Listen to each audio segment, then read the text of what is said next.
Imagine you are making popcorn.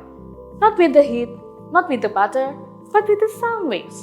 Now imagine you're not actually cooking corn, you're cooking cancer cells. Sounds crazy, isn't it? Well, that's what I'm doing in my research.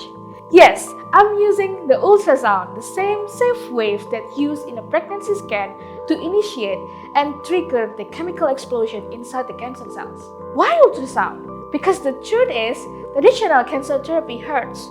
Chemotherapy causes nausea, fatigue, hair loss, and surgery is painful, is invasive, and not always an option.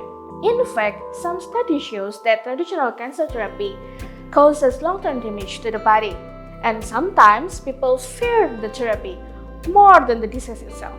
That's why I'm working on a smarter and gentler solution.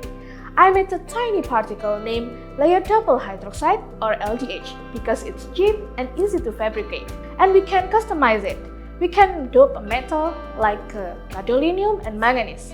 Gadolinium makes the tumor visible on MRI scans, so you can visualize a glowing map of a tumor from the patient body. And manganese helps boost the production of ROS, reactive oxygen species, that is a tiny bomb that can destroy the cancer cell from the inside. Now I want you to picture this. A tiny nanoparticle, LDH, travels silently into the breast cancer, and nothing will happen until you turn on the ultrasound. And then, pop!